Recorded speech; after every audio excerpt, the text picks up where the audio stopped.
Bueno, bienvenidos al en vivo del día de hoy. Siento que una de las cosas que nos ayuda, y ya lo he dicho, una de las cosas que nos ayuda más a ver como el panorama geopolítico es cuando volteamos a ver el lado económico. Obviamente el tema social, el tema político, por supuesto que cuentan, pero hoy, sobre todo, cuando volteas a ver la economía, te vas a dar cuenta de muchas cosas que a lo mejor no alcanzabas a ver desde otra perspectiva, como la política, la social, entre algunas otras, cuando volteas a ver los acontecimientos sociales desde la perspectiva económica. Les digo, hoy toma todavía más fuerza, más relevancia, porque pues nos estamos dando cuenta de las repercusiones tan grandes que tiene un acontecimiento económico, pues para el porvenir de las sociedades. Ahora con lo que está pasando de las sanciones contra Rusia, que Ucrania, líder exportador en trigo y en maíz, no está en el mercado por la guerra. Entonces eso causa un reacomodo, como ya lo he dicho, un reacomodo económico en donde las economías emergentes se pueden beneficiar mucho de que ciertas potencias estén a la baja y de que ciertos productos hagan falta en el mercado, porque esas economías emergentes pueden poner productos en el mercado que pues, tienen demanda y no existen. Por ejemplo, el petróleo, ahora que sacaron a Rusia o limitaron a Rusia, mejor dicho, del mercado occidental, pues ahí está el tema de Brasil, de la India, que están aumentando sus producciones de petróleo, Venezuela también, para pues abastecer al mercado y así funciona la economía. Entonces bueno, vamos a ver el resumen de la Deutsche Welle, que pues, ya saben que me gusta verlo porque considero que es el más completo, dejando de lado obviamente temas o posturas, mejor dicho, políticas, porque pues, la Deutsche Welle obviamente es un medio de centro derecha, alemán, por ende occidental. Entonces, conscientes de esos sesgos que tiene la información que estamos consumiendo, en este caso de la Deutsche Welle, pues una vez que estamos conscientes no hay problema, creo yo, en consumir cualquier tipo de información, porque estás consciente de los sesgos que tiene esa información que estás consumiendo. Entonces bueno, vamos a ver de la Deutsche Welle, y como en los anteriores videos de este tipo, pues la idea es estarlo reproduciendo y yo estar comentando al respecto, porque casi siempre todas las noticias de este resumen económico se enlazan o tienen mucho que ver con las noticias que yo voy dando durante la semana en mi canal de YouTube, de las noticias de geopolítica. Entonces como que me viene muy bien a mí para refrescarme y de alguna manera recordar aquello que ya mencioné, o por supuesto cosas que planeo mencionar, porque doy 6 noticias y siempre se quedan unas 2 o 3 que me gustaría incluir, pero ya como que por motivos de tiempo pues ya no las logro meter. Pero bueno, vamos a ver este video de la Deutsche Welle y lo comentamos. Igual, si quieren comentar ahí en el chat, y pues si están viendo esto en YouTube, no olviden suscribirse al canal, activar la campanita, dejar su opinión, darle like al video, y si pueden compartirlo en sus redes, que eso me ayuda, no tienen idea. Y por supuesto, vénganse a Twitch. Ahí está mi link en la descripción de todas mis redes sociales para que le caigan aquí a Twitch y platiquen conmigo de geopolítica y pues de cualquier tema. Bienvenidos al informativo económico de Deutsche Welle. Elon Musk ha comprado Twitter por $44 mil millones. Así lo anunció la red social, que va a dejar de cotizar en bolsa. La oferta de Musk fue aprobada de manera unánime por la junta directiva de Twitter y se espera que llegue a término este año todavía, después de que reciba el visto bueno de accionistas y reguladores. Musk va a pagar $54.20 por acción en esta operación. La noticia se había filtrado antes del anuncio oficial. Esto provocó una disparada inmediata de las acciones de Twitter en Wall Street de más del 5%. Esto obligó la suspensión temporánea de su cotización. A mediados de este mes, Musk propuso hacerse con la totalidad de Twitter cuando ya poseía el 9,2% del capital accionario. El magnate estadounidense, dueño de Tesla y SpaceX, prometió transformar a Twitter para incrementar la confianza de los usuarios y convertirla en la plataforma de la libertad de expresión por antonomasia. Y ya mismo analizamos la noticia económica del día con nuestra corresponsal financiera. Ahorita, bueno, iba a comentar ahorita, pero siempre les digo que me pasa que comento algo y luego aquí la analista repite algo de lo que yo he dicho, entonces mejor primero ella y ya ahorita comento yo. Nueva York, Ana Nieto. Que hay mucho que decir de esta noticia, sobre todo por algo que yo leí el día de hoy, que voy a decir en mi video de la noche. Que bueno, si ustedes están viendo esto en YouTube, ya fue el video que subí el día de ayer a las 10 de la noche, para que lo vayan a ver también. Ana, en apenas pocos días la empresa Twitter ha pasado de defenderse de Elon Musk a aceptar finalmente su oferta. ¿Qué fue lo que cambió? Pues han cambiado dos cosas. La primera es que Musk este fin de semana ha presentado la estructura de su oferta y de financiación. El compromiso de la banca liderado por Morgan Stanley para financiar y endeudarse por 25.000 millones para comprar Twitter. Musk también ha comprometido 21.000 millones en acciones. Todavía faltan detalles de dónde va a venir este dinero, no se han hecho del todo públicos, pero para Twitter ha sido suficiente. Elon Musk es el hombre más rico del mundo, pero la mayor parte de su fortuna está ligada a las acciones de Tesla, la compañía de coches eléctricos que él preside, y que por cierto hoy ha caído en su cotización. La segunda cosa que ha cambiado es que desde que se abrió el drama de la OPA hostil, apenas hace unos días, Twitter no ha podido conseguir que nadie haga una contraoferta a Elon Musk, por lo que su oferta inicial y final es la que ha salido ganadora. Esta, de todas maneras, es una muy fuerte apuesta por Twitter de parte de Elon Musk. Es un 44.000 millones por una empresa que en el último trimestre del año pasado apenas ganó unos 180 millones de dólares. Cuéntanos sobre los planes de Musk para Twitter. ¿Qué es lo que se propone hacer?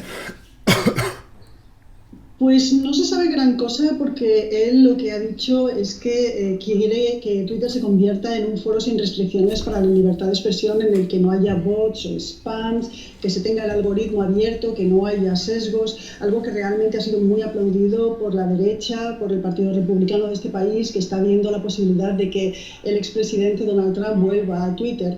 Por cierto que Trump, que está poniendo en marcha otra red social, ha dicho que no tiene ningún interés en volver a Twitter. En cualquier caso, Musk ha dicho que los límites a la libertad de expresión vendrán por parte de los países en donde esté Twitter. Curiosamente, esto coincide con ahora que la Unión Europea ha aprobado la ley digital y que va a poner algún tipo de restricciones en las plataformas sociales.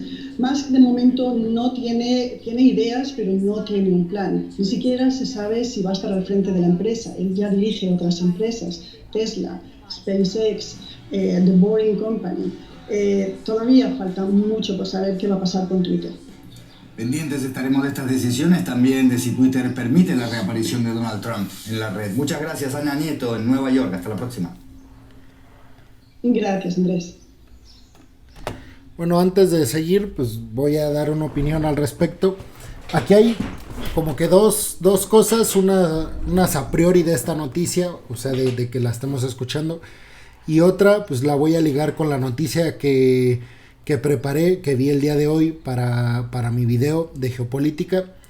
Esta noticia, bueno, primero voy a comentar que estas, si bien pareciera a nivel de negocios un mal negocio para Elon Musk, yo pienso que eso es lo que se ve a simple vista sin analizar ningunas repercusiones positivas que tendría para el magnate estadounidense. O sea, manejar una red social popular, famosa, con un nombre establecido como lo es Twitter, que si bien está lejos de los gigantes como Facebook, Instagram, WhatsApp o incluso ya TikTok, si bien está lejos de estas, sí es un referente de las redes sociales, y Twitter venía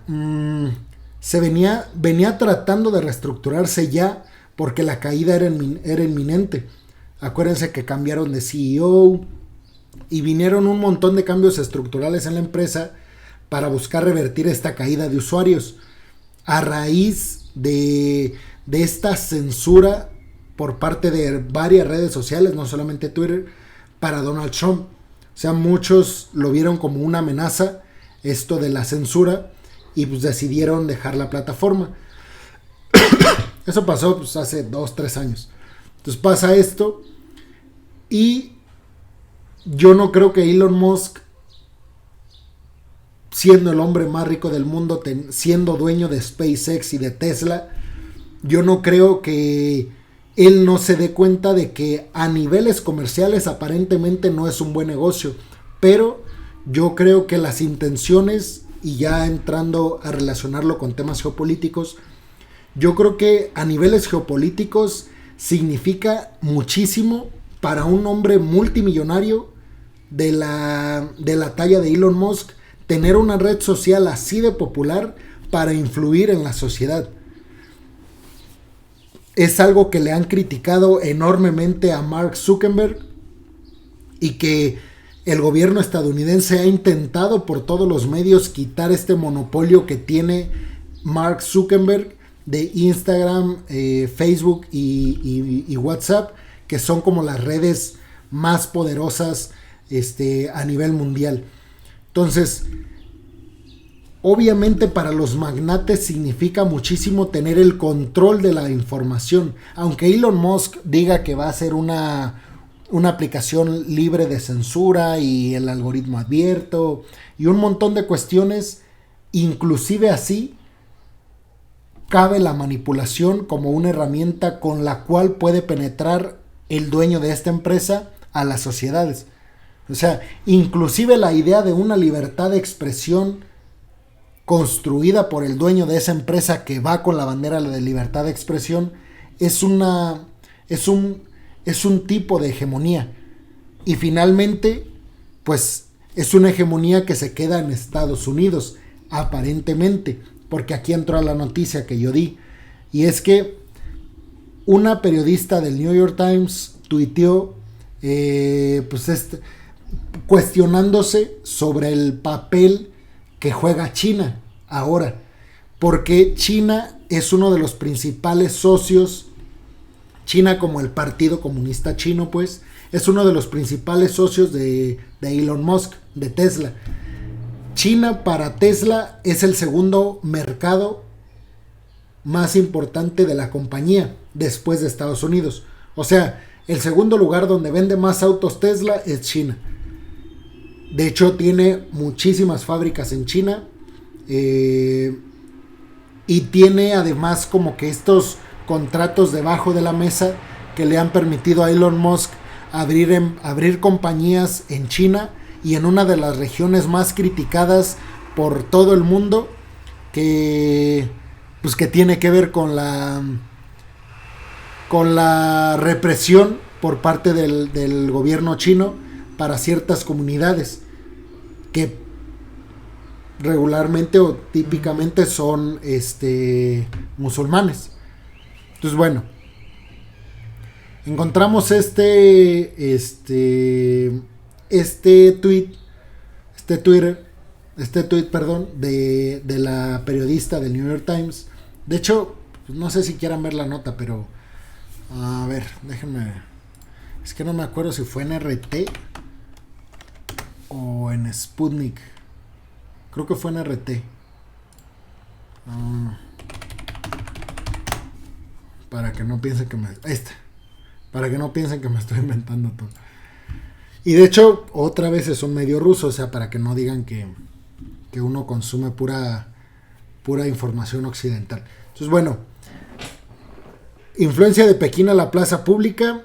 Bezos evoca los lazos de Tesla con China tras la compra de Twitter por Musk. El multimillonario Jeff Bezos, cuya compañía aeroespacial es Blue Origin, que además es rival de la compañía de Musk, SpaceX, aclaró después que no cree que Pekín gane algún dominio sobre la red social, porque obviamente al Elon Musk ser el dueño de Twitter y Twitter una red social occidental con gran penetración en el público, sobre todo estadounidense, la periodista se cuestiona si esta puede ser una vía por la cual China puede penetrar todavía más Occidente con el afán de ganar influencia, así como lo hace Estados Unidos en la mayor parte del mundo con sus redes sociales. Algo así podría estar intentando China.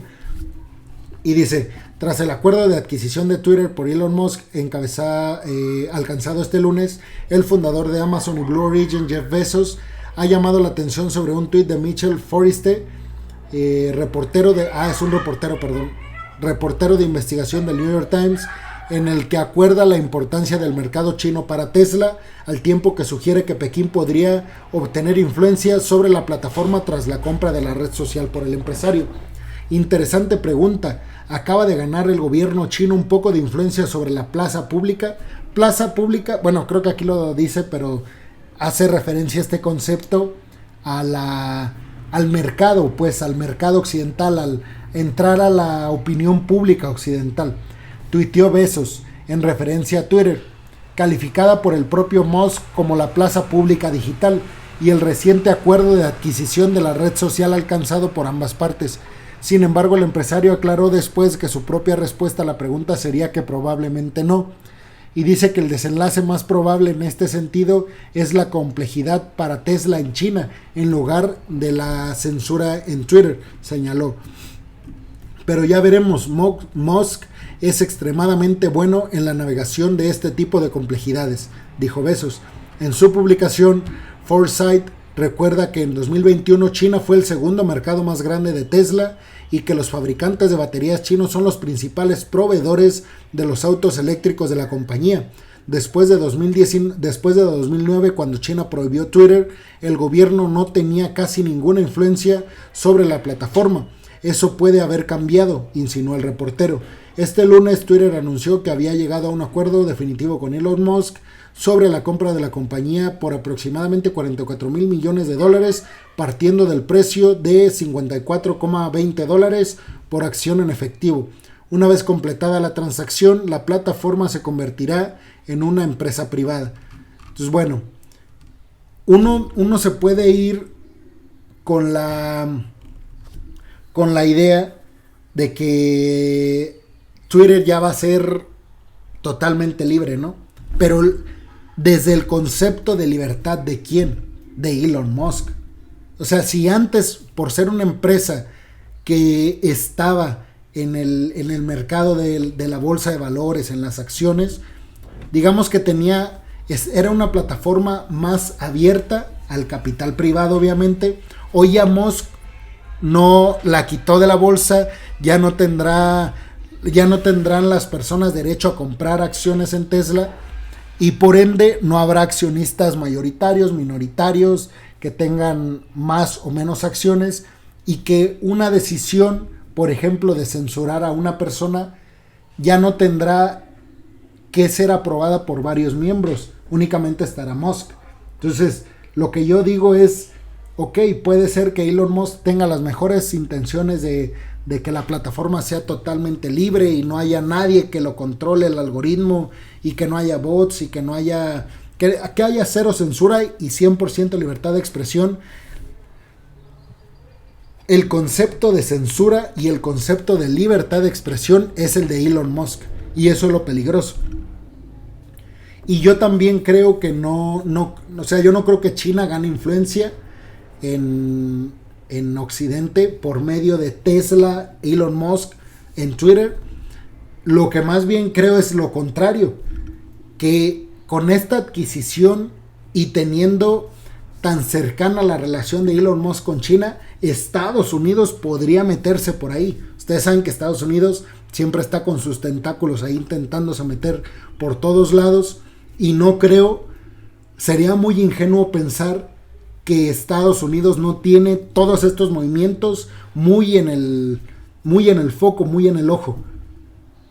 Porque obviamente yo creo que, o sea, los estadounidenses están frotando las manos.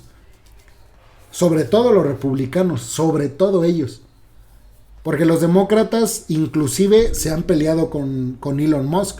Tanto que Elon Musk ha estado mudando ya su fábrica de California a Texas.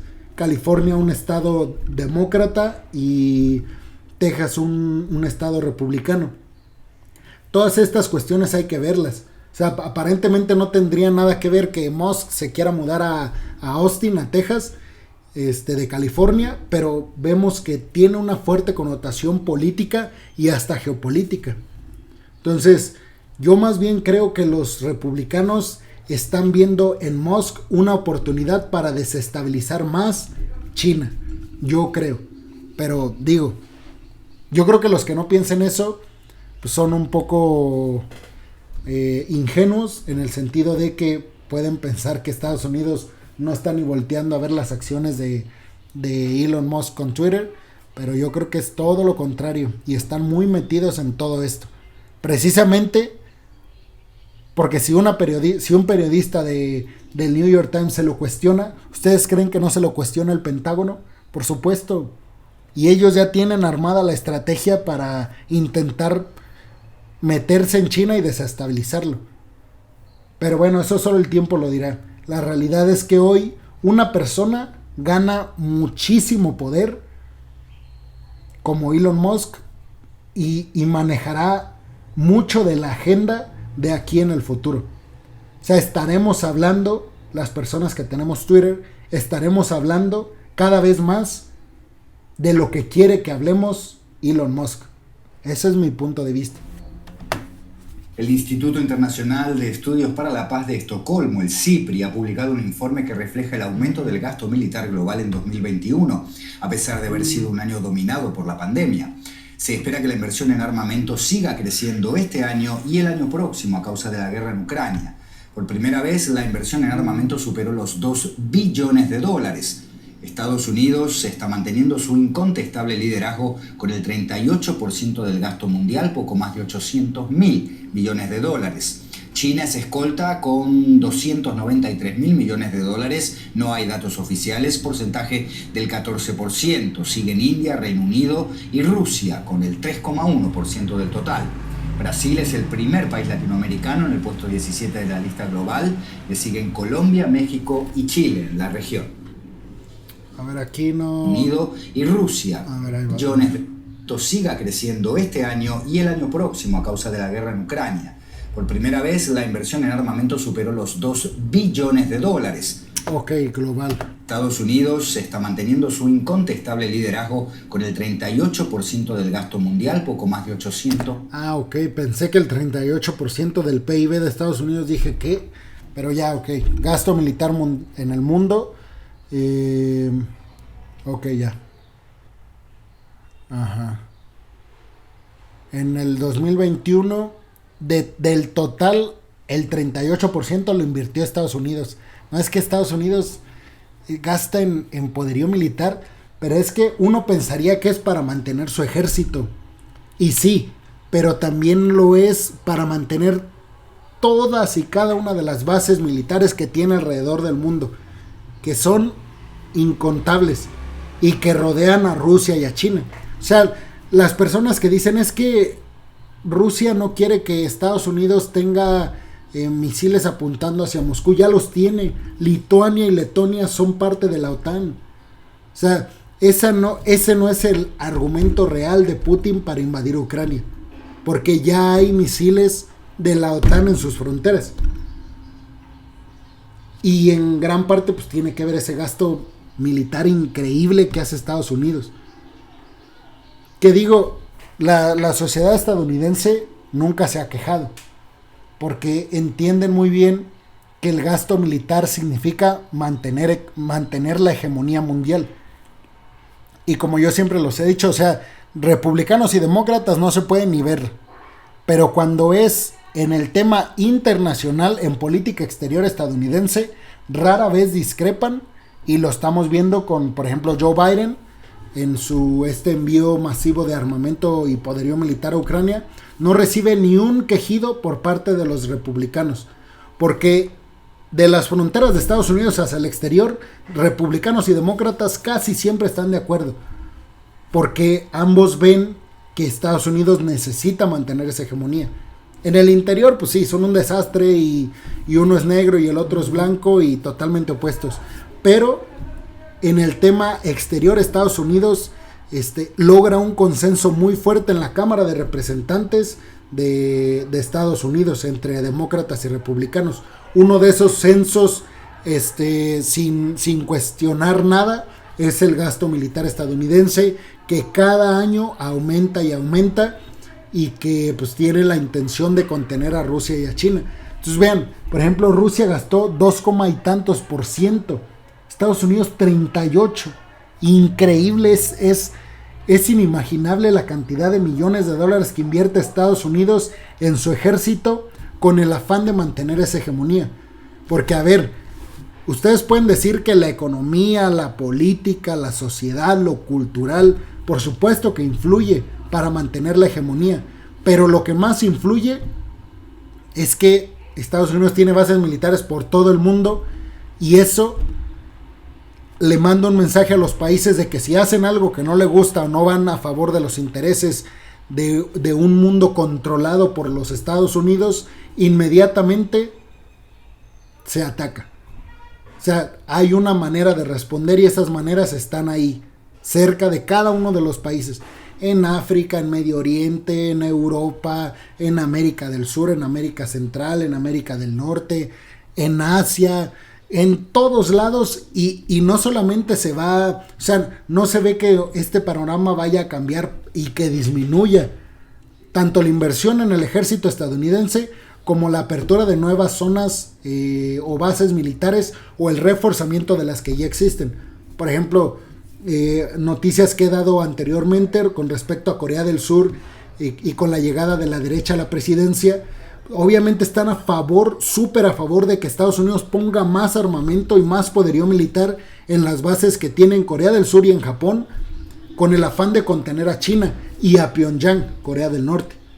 Entonces, es increíble el gasto público que tiene Estados Unidos, pero digo, ese es el precio de mantener la hegemonía. O sea, la hegemonía, ser el país que mantiene una hegemonía o que trata constantemente de mantenerla, pues tiene sus cosas muy negativas. Una de ellas es esto. $1.000 billones. China se escolta con $293.000 millones. Entonces vean la diferencia. China va por detrás, pero apenas representó el 14%. Y Estados Unidos el 38%. No hay datos oficiales, porcentaje del 14%. Siguen India, Reino Unido y Rusia con el 3,1% del total. Brasil es el primer país latinoamericano en el puesto 17 de la lista global. Le siguen Colombia, México y Chile en la región. Y queremos comentar estas cifras con Jordi Calvo del Centro de Estudios por la Paz en Barcelona, España. Señor Calvo, gracias por acompañarnos. El gasto militar mundial ha superado entonces los $2 billones el año pasado. ¿Se puede hablar ante estas cifras de una nueva carrera armamentística? Sí, por supuesto. Sí, hola, buenas noches. Sí, por supuesto que se puede hablar de una carrera armamentista, pero no es nueva, no es de este año. Si miramos los datos del SIPRI, el histórico, podemos ver que desde el año 96 se ha duplicado el gasto militar mundial. Tuvo una pequeña bajada durante la crisis, pero por cuestiones financieras, por cuestiones presupuestarias, pero digamos que la tendencia al alza es preocupante porque supone que vivimos en una constante militarización mundial, sobre todo liderada por los países con unas industrias militares más pujantes y aquellos lugares donde hay conflictos armados o donde luego quizá se van armando, como ocurrió con Arabia Saudí, para que hubiera conflictos armados. Así que sí, podemos decir que vivimos en una preocupante carrera armamentista. Y hablemos concretamente de Rusia, señor Calvo. Rusia ha ido revisando al alza su gasto militar, también en 2021, a medida que desplegaba tropas en la frontera con Ucrania. Pero ¿qué pasa este año, lo que queda de este año para el próximo? ¿Puede mantener Rusia su presupuesto militar? Sí, Rusia tiene un presupuesto militar de 65.000 millones, que es muy elevado, por supuesto, pero si lo comparamos con las cifras que habéis aportado de 800.000 millones de Estados Unidos u otros, en realidad queda lejos. Es decir, no hace falta que aumentemos el gasto militar en otros lugares con la excusa de equilibrar estos indicadores. Pero sí que es verdad que Rusia, con toda probabilidad, lo va a aumentar el presupuesto y lo va a poder hacer. Yo creo que lo va a poder hacer porque el precio del petróleo y del gas va a determinar que puede ingresar mucho dinero que además es de nuestro, en teoría, sus contrincantes en el terreno de Ucrania, en la guerra de Ucrania. y Rusia va a ingresar entre 100.000 y 200.000 millones por el gas y el petróleo en un año, este año, y con esto puede financiar, como te digo, buena parte de esos 65.000 millones que son su gasto militar, con los datos que tenemos del año 2021, que ya aumentó porque estaba preveyendo probablemente la terrible invasión en Ucrania. Señor Jordi Calvo, desde Barcelona, muchas gracias por estas aclaraciones. Gracias, buenas noches. Bueno, pues yo creo que aquí no hay mucho que agregar por lo que ya comenté, pero sí, es el costo de mantener la hegemonía mundial. Vamos a dar un rápido repaso por otras noticias de esta jornada. La agencia reguladora de Estados Unidos ha aprobado el medicamento anti-COVID Remdesivir de la farmacéutica Gowlet para niños y bebés de más de 28 días de vida. Es la primera vez que la Administración de Alimentos y Medicamentos aprueba una medicina de este tipo para niños menores de 12 años. Se suministrará a niños hospitalizados o con alto riesgo de contraer COVID-19. La policía noruega ha arrestado a 20 activistas de Greenpeace y Extinction Rebellion por bloquear un buque que llevaba petróleo ruso a una plataforma de ExxonMobil. El grupo exigió al gobierno noruego que prohíba las importaciones de combustibles fósiles rusos y dijo que la filial local de ExxonMobil debe cancelar los contratos con Rusia. El gabinete que también Greenpeace me parece que es una compañía alemana, me parece, o sea, nació en Alemania y hoy la política alemana está basada en una política contra Rusia. Entonces, también aquí lo que podemos ver es que ONGs empiezan a jugar a favor de la postura occidental frente a Rusia. Digo, uno puede pensar que lo hacen por el medio ambiente, pero además de eso, se escudan en esa imagen de estar a favor del medio ambiente para intentar presionar más a los gobiernos que han tenido una postura no tan radical para dejar de consumir energéticos rusos. Entonces, yo pienso que las ONGs también están siendo, no utilizadas, están siendo una herramienta, una vía para ejercer todavía más presión a los países que no se han portado tan hostiles contra Rusia y que además son occidentales o miembros de la OTAN o aliados de Estados Unidos. Han modificado la ley de seguridad energética. En caso de una crisis energética, permite al Estado reunir a las empresas en un sistema estatal y en casos extremos incluso expropiarlas. Esta legislación aún vigente se remonta a la crisis del petróleo de los años 70. Europa y Occidente respiraron aliviados. Bueno, lo de Alemania, pues ya sabemos. O sea, Alemania, al ser la economía más fuerte de Europa, pues obviamente está preocupada por lo que puede pasar en los escenarios en el este de Europa si Rusia deja de vender sus energéticos o si de plano tienen que cortar esta importación de energéticos rusos. Aquí les iba a decir que se me fue la idea, pero a ver. Bueno, creo que ahorita me regresa la idea porque se me fue. Después de la victoria del presidente francés Emmanuel Macron sobre la candidata de extrema derecha Marine Le Pen, políticos e inversores ya cuentan con la continuidad del papel de Francia dentro de la comunidad internacional, pero la segunda economía de la Unión Europea sigue enfrentando grandes desafíos. Los anteriores intentos de reformas del presidente Macron, como cambios en leyes laborales, en la edad de jubilación, chocaron con las violentas protestas del movimiento de los chalecos amarillos. ¿Y cuáles son las ideas económicas del presidente Macron después de su reelección para devolver la prosperidad a Francia? De eso vamos a hablar ahora con nuestra compañera en París, la periodista Ana María Ospina.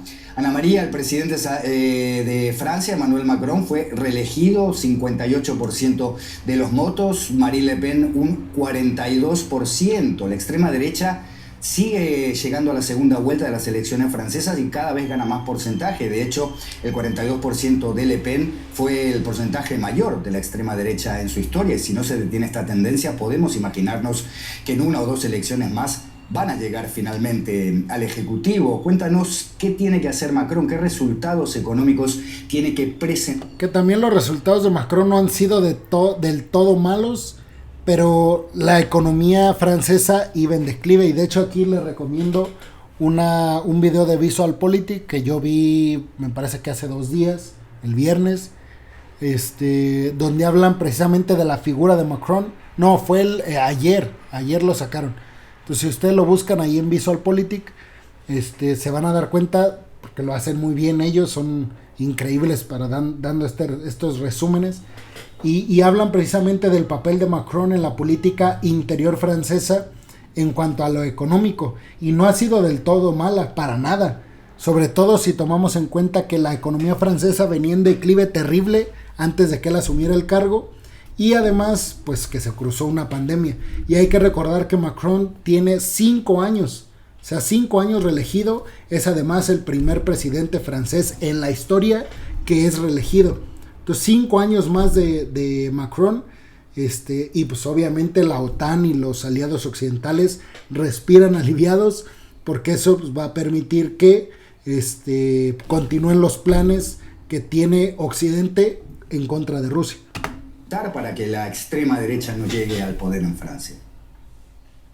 Un cordial saludo. Pues la ultraderecha no ha llegado al poder en Francia, pero ¿hasta cuándo? Se preguntan los franceses, sobre todo quienes votaron en bloque por Macron, aunque no crean mucho en el programa del presidente saliente, pero para que ella no llegara al poder. Es la tercera vez en que este partido político llega a segunda vuelta presidencial, lo hizo ya hace 5 años, y ahora preparan todo su engranaje para conseguir la mayoría legislativa en las elecciones de diputados en junio próximo. Pues para evitarlo, el centrista Macron deberá reconciliar las fracturas sociales que quedaron al descubierto durante su primer mandato del llamado presidente de los ricos. Recordemos que varias protestas sociales marcaron su primer mandato, en particular la de los chalecos amarillos, seguida de las movilizaciones contra la reforma de las pensiones, así como la pandemia de COVID-19 y por último la guerra en Ucrania. Los franceses esperan entonces que el gobierno de Macron mejore principalmente su poder adquisitivo, golpeado por sucesivas problemas económicos. Para eso el presidente prometió bloquear hasta donde sea posible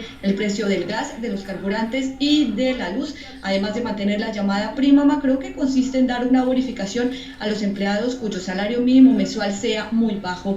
También quiere firmar un bono de alimentación para 8 millones de franceses. Por último, quiere elevar la pensión mínima de 1.100 euros.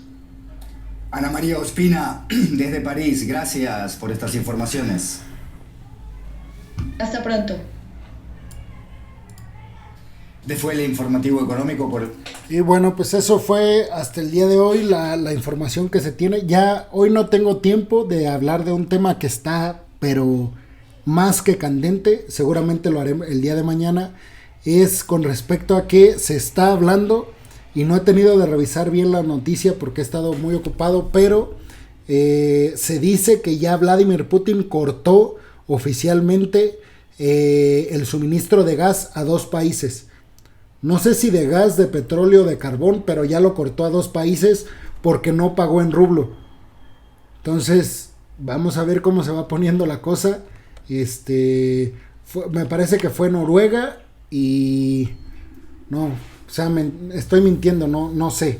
O sea, no estoy mintiendo, o sea, más bien no sé correctamente la información, pero no es ni Alemania. Polonia y Noruega, me parece. Es Polonia, el primero. El otro no me acuerdo bien, pero Polonia sí. Entonces, bueno, recordemos que es que ya me tengo que ir y quería hablar del tema. Entonces, mejor mañana tocamos este tema que nos va a dar mucho de qué hablar. Los espero mañana aquí a las 6 de la tarde, en 6:30, entre 6 y 6:30, aquí en Twitch. Si me estás viendo en YouTube, pues vente para acá a las 6:30 de la tarde, 6:30. Suscríbete o sigue al canal de Twitch para que te llegue la notificación de que estoy en vivo y pues podamos charlar. Muchas gracias a las personas que me vieron en vivo y muchas gracias a las personas que estén viendo esto en YouTube. No se olviden seguirme en mis redes sociales y pues ya saben, caerle aquí a Twitch para ver pues para dialogar conmigo sobre temas de geopolítica y otras cuestiones. Muchas gracias, nos vemos en la próxima, hasta luego.